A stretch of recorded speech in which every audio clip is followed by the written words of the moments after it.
Wait for it.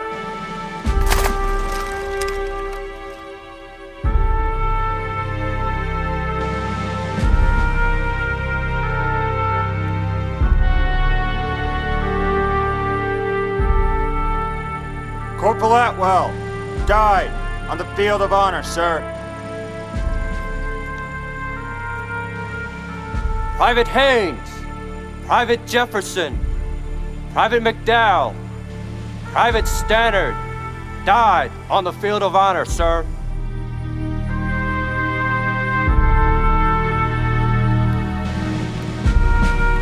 Corporal Atwell, Private Haynes, Private Jefferson, Private McDowell, Private Stannard, Private Wheelwright, Sergeant Cabell, all died on the field of honor, sir.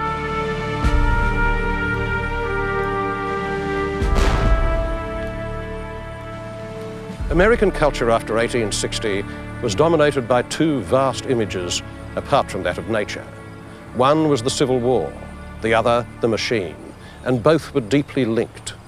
The Civil War was the world's first great modern war, total and fought at the limits of an expanding technology of railroads, breech loaders, repeating guns, and ironclads.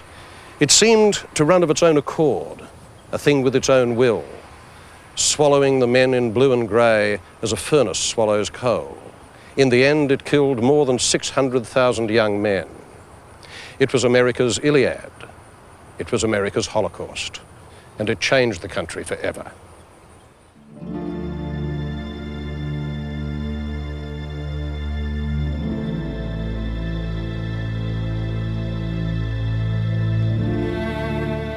More Americans were killed in the Civil War than in all the wars of the 20th century put together. 1/4 of all the young men of military age in the South died. And it was the first great war to be witnessed by the modern art of photography.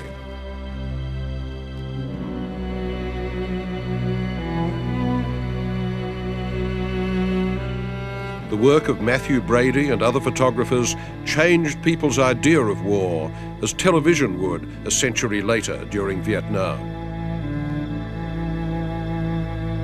No paintings or sculptures that depicted the Civil War had the same documentary impact.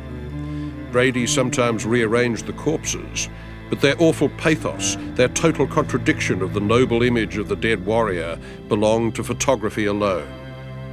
And people queued up at Brady's Washington studio to see them.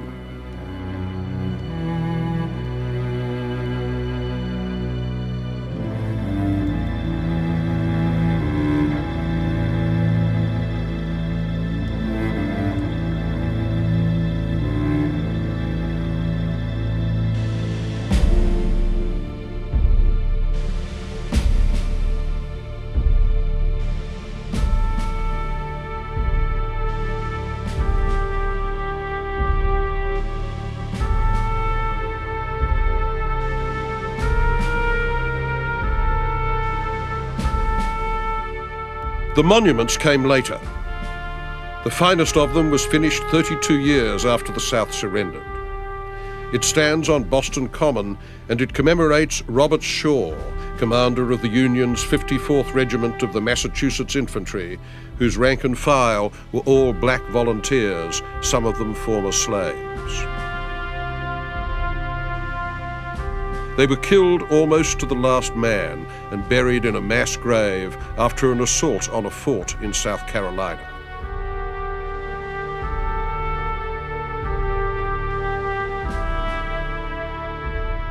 The artist was Augustus-Saint-Gaudens, by far the greatest American sculptor of the 19th century, Irish-born and a child when the war began.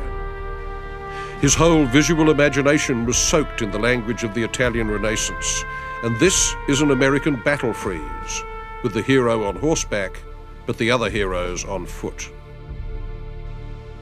Shaw's face is finely modelled, an image of sensitivity as well as command. But the faces of the black soldiers are equally studied, equally individual, a landmark in white images of black Americans at a time riddled with racist caricature. Resolute and stoic, they march forward, to a visual rhythm given by the verticals of the musket barrels and the repeated spiral ends of their blanket robes.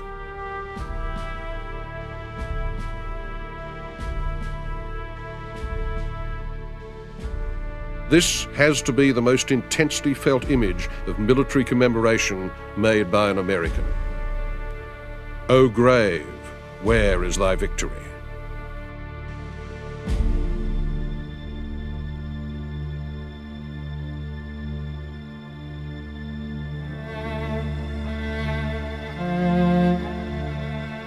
The war's victims were not only the soldiers, but the whole citizenry, their lands and houses.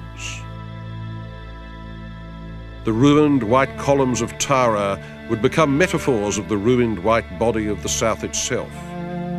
The war devastated its rural slave-based economy, but it hugely strengthened the industrial, wage-based economy of the North and increased its tone of ruthless go-getting.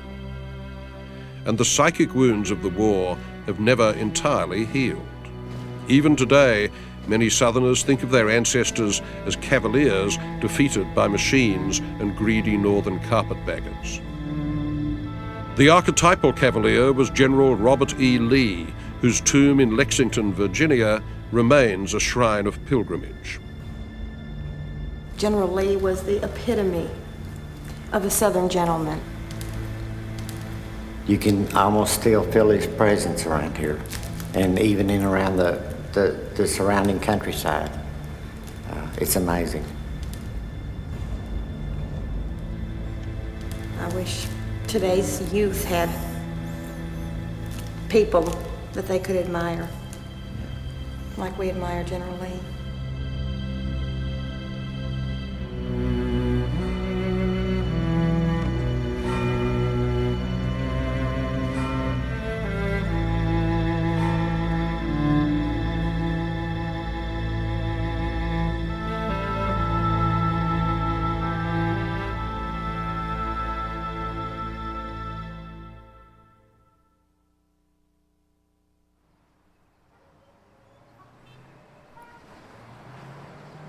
The northern version is given by another of St. Gaudens' monuments, the statue of William Tecumseh Sherman on horseback at the edge of Central Park in New York. Unveiled in 1904, it shows General Sherman leading the northern armies on their march through Georgia, which they devastated, as the song went, from Atlanta to the sea. His horse is trampling on pine branches, the emblem of Georgia. In front of him walks the goddess of victory, holding up the palm of triumph. Years later, Sherman was asked about the glory of war, and he said simply, "War is hell." St. Gaudens put that weary fatalism into the bronze face, which is no mask, but a real psychological portrait, tired and shadowed.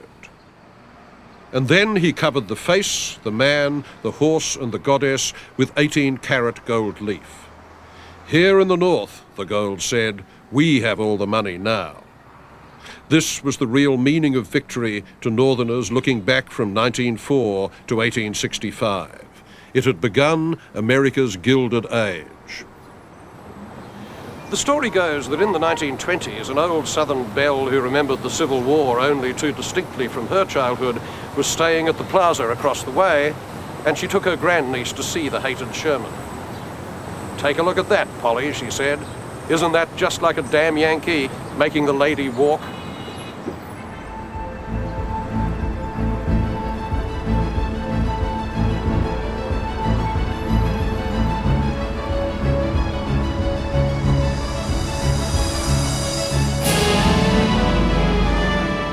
It was also an age of iron.